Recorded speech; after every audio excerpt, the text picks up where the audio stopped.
Welcome to today's stream. We've been streaming every day in October, and we've been building out the Jamstack BB forum software with Next.js, GraphQL, Hasura in the back end, and a bunch of other stuff like Tailwind. So far, we've been building out quite a bit of functionality here. We've got some threads, we've got a categories index page going now, and we start to run into some issues with Next and Hasura kind of working together. I think that's primarily resolved now, although I kind of just wanted to take a break today from this because it's got to a point now where I think we're pretty good to submit it to the Hasura hackathon. So I didn't want to continue too much. That kind of put us in a place where we're submitting something that isn't kind of, there's one thing that isn't kind of fixed up properly or whatever. There is one remaining issue that we've got left to do, and that is giving you as a thread owner the ability to change the title. So I'm thinking that would be good for tomorrow's stream, and we'll do that. But today I kind of just wanted to take a little break and dive into some Hasura events. We'll be exploring using Hasura events on the forum a little over maybe a week from now, when we begin to integrate some of the emails that users have and some of the background jobs. So I kind of just wanted to explore today what it kind of looks like using Hasura events. I've not played with this an awful amount, so we're kind of going to learn together. So we've got about 10-15 minutes that I kind of just want to take today just to kind of look over the event triggers. And for me, this stood out as a really nice way to kind of handle events with the forum, but also with other projects as well. Plenty of APIs today offer webhooks, and it's a great add-on for most services, and the majority of services add them for free because in today's world, a lot of stuff is event driven. When you comment on a post, you may want to notify other people who have also commented that there's been a new comment. In our forum case, that works well because when someone replies to a thread you've created, we'll want to be notified by that. And event triggers or webhooks or what we can use to, we can leverage those to implement that behavior. So once you've logged into Hasura, there's a tab up here called Events. There's a few diagrams going on showing you the kind of things you could do. What we got here, we've got APIs, background jobs, GraphQL mutations. When something occurs this side, it can you can watch what goes into the database or what is updated in the database or what is removed from the database. And those will trigger an event.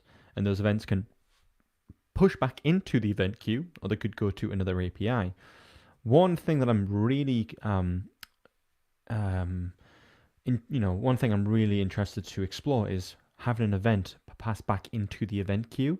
On another project that I'm working on, when somebody adds an item to the cart, we want to notify all of the users, the store owner, that there's been an item added to the cart or updated. So I'm beginning to think this is going to help in that use case as well, and I'll stream implementing that.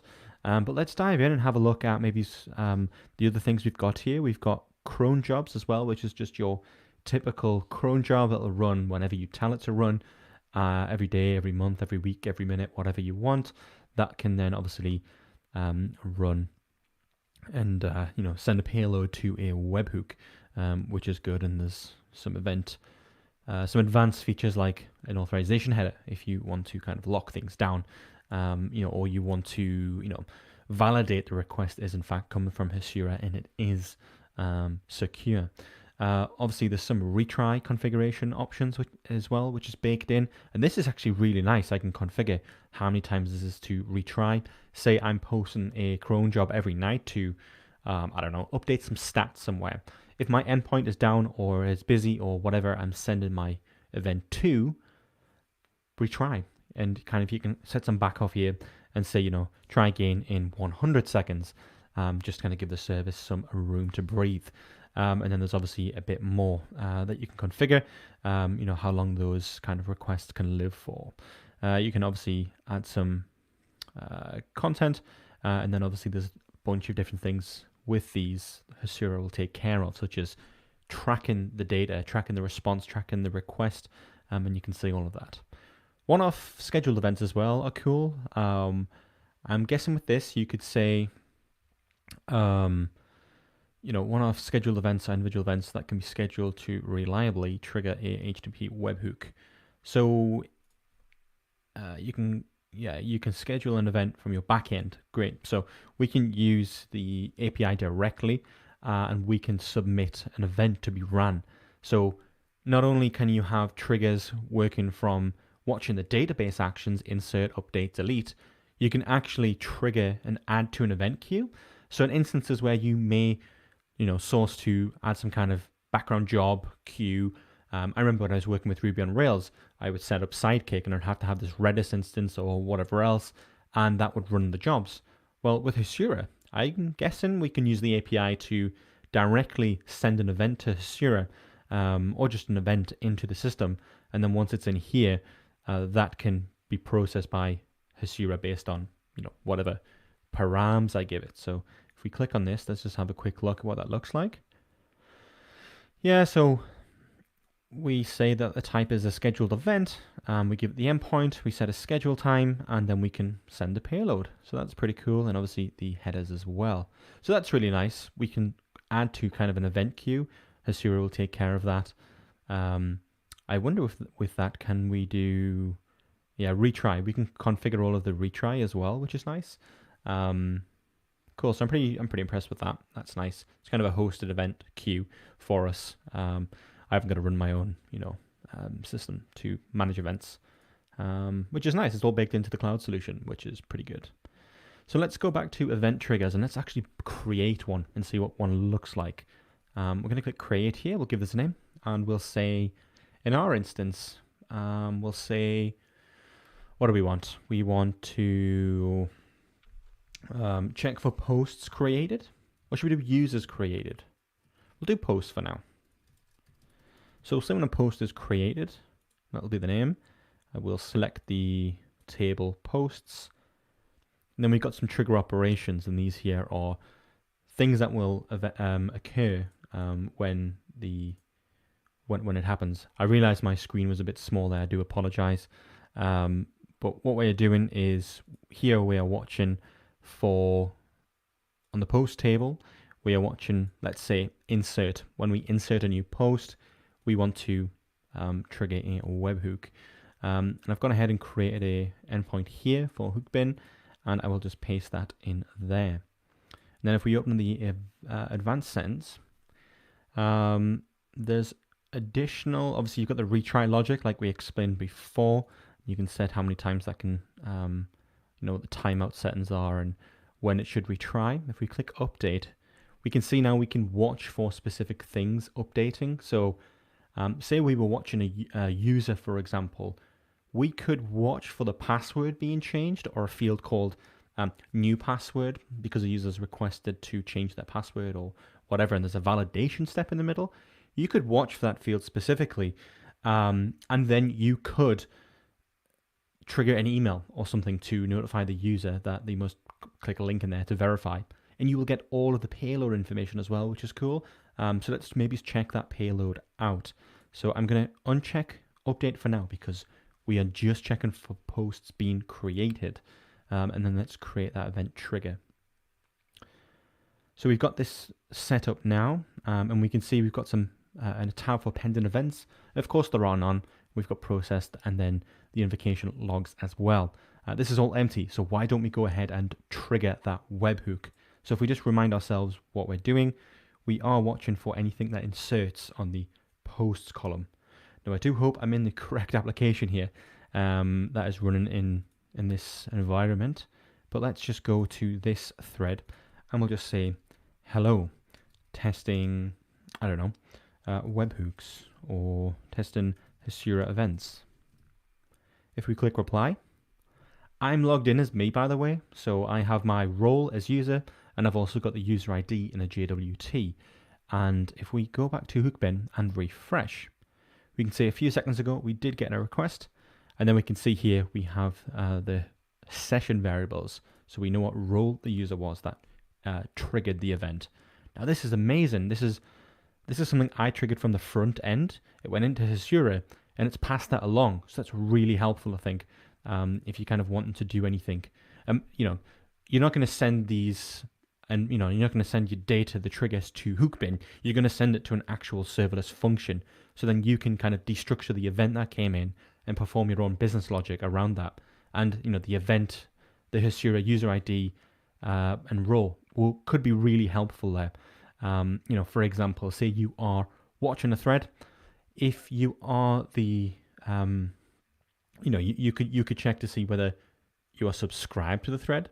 You may not have posted in it. It may not be your thread, but you could subscribe to a thread theoretically, and you could then use whoever's posted to notify or check if you are subscribed to that thread and process it. So maybe it's one idea. Maybe it's a better way to implement that with it's an all individual table, or even adding back to the event queue to notify all members that there's a post. So there's probably a lot of things we can do there, but it's really handy, I think, having that there. What else we got? So we actually got the data of the record, and obviously we're watching for inserted records. So old is null because there wasn't anything before, but I'm guessing if this operation was update, we'd see the old object and then we'd see the new object, which is really nice. And we get everything for that model coming through here that we added. So that's pretty cool. I'm pretty pleased that that's in there. We got some trace context stuff. I have not seen this before, but I'm guessing this can help if you need to go and trace what went on in the system. I'm guessing this is just kind of metadata that's saved with Hasura. Obviously, we get the created at for the individual webhook, the event rather, and then we get the ID for that event, and then we get the delivery info. So we've set max retries as 0, but if we go back to whereabouts is it? Retry configuration, we can see the number of retries is 2. And then if we go back here and reply to this thread, go back to Hookbin and refresh. This is the new event. You'll see the message test came through, and we now see that the max tries is 2. And that's helpful for maybe login purposes. You want to see how many times the event was logged, and how many times it takes for something to be successful. They're always useful graphs when you're dealing with event systems. If something was backed off, you want to see how many times it kind of maybe took to get through, or maybe the service that it is pinging is under heavy load or whatever. It's really nice for debugging purposes, I guess. And then we've obviously got the information about the table and the trigger name as well. So it kind of gives you quite a bit, which is nice. But the session variables is by far the best, because I'm using Hasura authorization to insert to the post table from the front end. I then get this all given to me for free, which is really nice. And there's a lot of use cases where that'll be really helpful. So I'm pretty pleased with how that looks. So let's now refresh in here.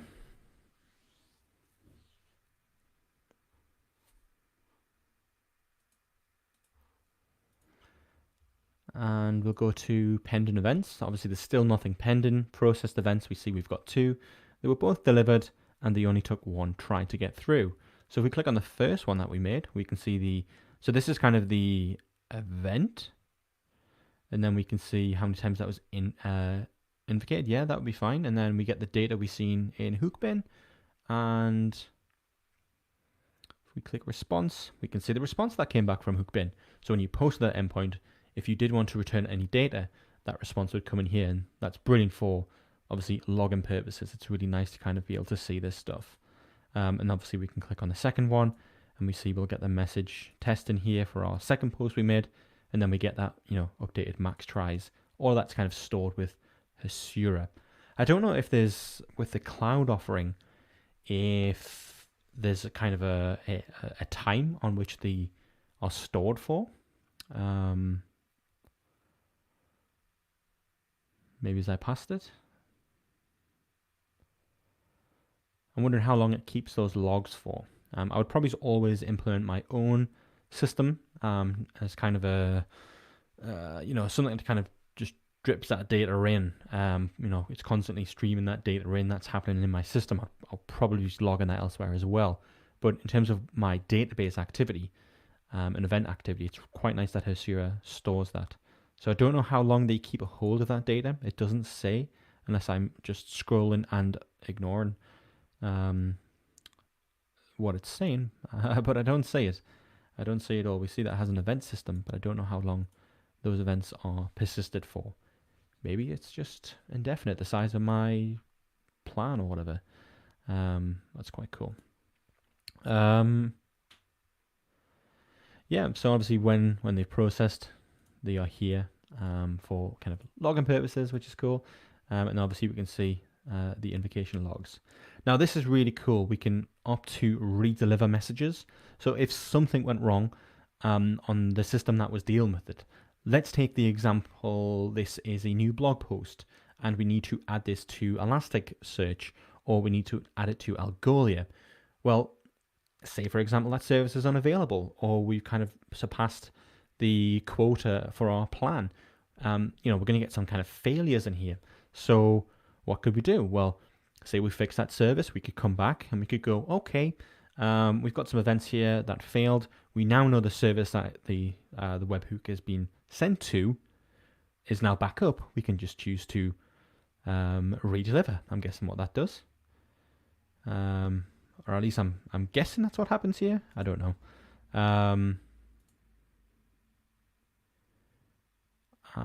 Request. I'm guessing that is doing it. Processed events. Maybe we have to go processed events. Click on here. Yeah, so there are those are the individual invocations for that one event. So that one event was, say it wasn't delivered the first time, we could go back in, we could click redeliver, and then it would send it again, and we can see, okay, this event has had 3 invocations, which is really nice. So that's what the invocation logs give us the power to do, which is nice. So let's go back to adding a new event trigger. And this time, what table should we look at? Should we have a look at maybe it's liking something? Liked, unliked. So whenever a new like comes in, it could be, imagine a social networking site you're registered to. If somebody likes your post, you typically get a notification. That stuff typically won't be happening from the client side. It'll not be, sending those requests individually. They will be being processed through an event system, something similar to how this is working here. So here we're watching for anything that is inserted. And in our case, we don't update anything, we just delete it. So we'll insert a like, and when you unlike, we'll remove that like. Let's here watch now for insert and delete. I'll just choose the same endpoint so we're not bouncing around the place. And let's add that there. There is no real advanced settings for this that we need for this example, but obviously we've explored what that looks like. Now with that added, if we go here and we click this little like, and then we click it again to unlike, if we go back to Hookbin and refresh, you'll see that we'll have 1 and 2 events that come through. So let's have a look at the first one that came through, and we see that the operation was insert. We had the session variables available to us, and we can see what post was liked and what user liked that post. So that's really cool, and obviously we get the ID of that like record. And then we get the other info as well. So, in this case, somebody likes a post, you can go, okay, the webhook that's receiving this data, it's going to get the post ID. So you could theoretically go and create a query to Hasura to say, okay, get me post, or get me the thread that this post belongs to, and every other person that's messaged in that thread. And then you could notify all of those that there was a new post. Or you could just say, okay, notify the author of this post that it's been liked, because the person or the user that liked the post might not be you, and you may want to notify them that their post has been liked. And obviously, how you deliver that is entirely up to you. That could be done through some push notifications, or that could be done via email, or even Twilio or something. You could integrate a bunch of providers to deliver those messages for you. And then if we scroll up, you'll see we have the operation for delete. And we can do the same as well. Maybe we won't notify anyone that someone has unliked, but that might be a cool experiment. So yeah, we get quite, and obviously we can see here we've got the old record and the new record is null. So yeah, we do get quite a bit of information from here to be able to go and do our own thing wherever we send these webhooks to. So last, I think should we create a webhook for posts? Let's do threads updated. And obviously we can't change the thread title at the moment, but what we can do is we can lock that thread or we can mark it as answered. And that might be an interesting thing to do when we get to it. Let's add that same thing, but this time let's go into the advanced settings. And let's watch answered.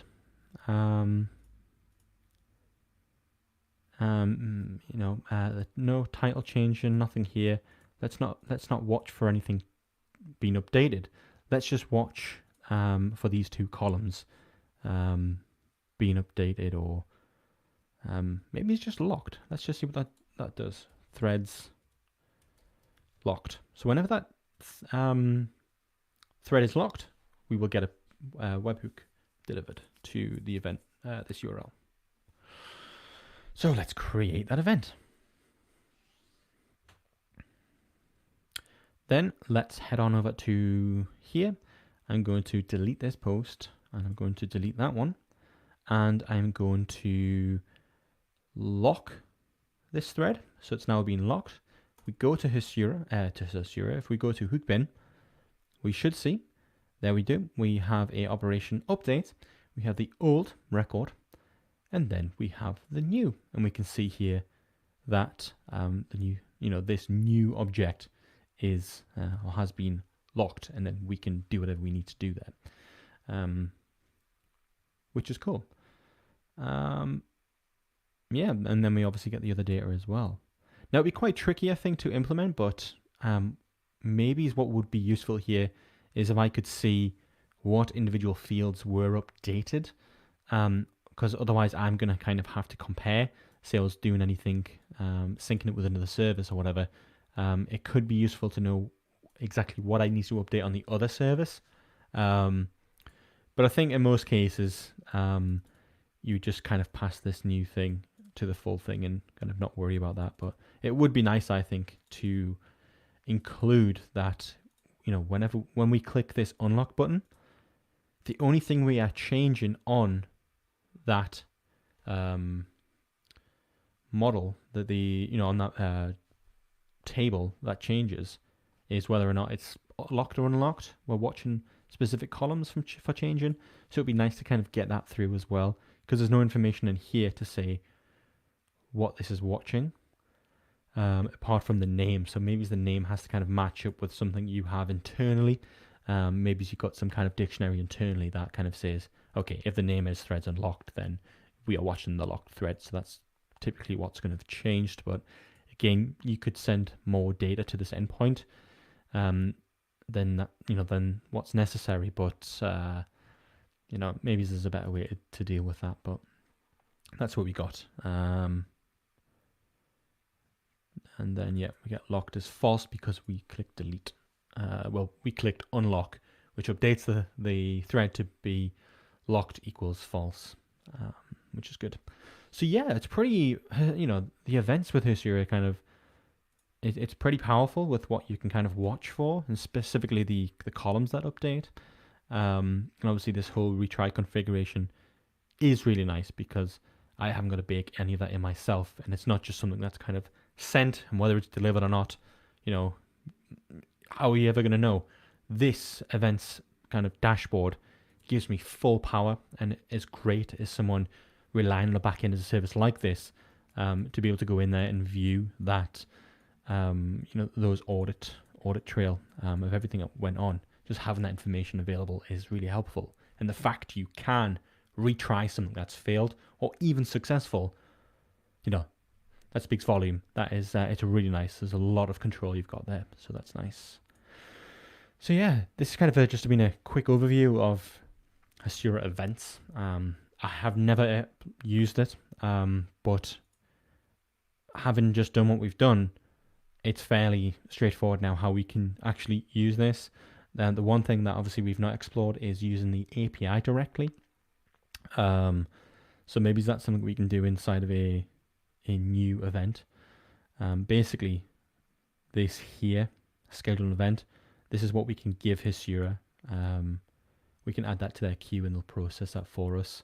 So, say for example, a thread was updated. We may send that webhook to an endpoint that then makes a query to fetch all authors.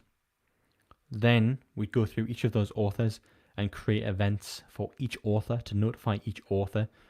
So you don't just have one event that notifies 100 people. You would have 100 different events so they can all be notified individually. And if one fails, you can retry that. And that wouldn't be transactionally. That would just be, create 100 events and, Hasura would process those, which is really nice. And you've got all of the logs to check what goes on. So yeah, that's kind of just a deep dive. I wonder what this pro does. Do we have anything in here? Operations. We've done some stuff in the last hour, so no operations found. Nope. Usage. Delete like. So we can see all of the stuff in here as well. Obviously, anything you do with this here inside of your event webhook, you'll be able to see the usage in here as well because all of that's logged as well. We didn't get any errors, I don't think, since we've been on this stream. But yeah, it's quite nice. It's quite nice to use. So hopefully that was interesting, creating those. And I would encourage you to go and check these out more. I'll definitely be adding some webhooks here. And yeah, maybe it's next time we explore the actions. Because I was thinking the other day, we could add a custom action, a custom mutation to the system, or a custom query, in fact. And we need some kind of endpoint to do that. So maybe as we actually build out a serverless function to handle some of this logic. If that does sound interesting, then please let me know in the comments, and we'll build it. We'll build it together, and we'll learn. We'll figure it out. But hopefully that this has been a good overview of events. So I think I'll wrap the stream up now for today. But I'll be back streaming tomorrow, and we'll explore more of Hasura and more of the Jamstack BB. So like always, every day in October, I will be streaming. Primarily, we'll be building out Jamstack BB. But like I said at the beginning, we've got quite a bit done. It's at a point now we can submit this to the hackathon. We spend a good kind of 2 weeks solid every day, an hour and a half or so or more in some days, just kind of building out features here. So it doesn't look pretty, but it's functional. That's all that matters at the moment. We can edit profiles, log out, create new threads and stuff. So I'm pretty pleased with where we got to with this, and we'll continue to build this out for the rest of the month. Maybe after the hackathon's officially ended. So, but yeah, let me know if you got any questions, any comments, or if you would like me to do that kind of live coding with Hasura events on the serverless function side. We can kind of spin something up and do it there. So thanks very much for watching. Hope you have a great weekend, and as always,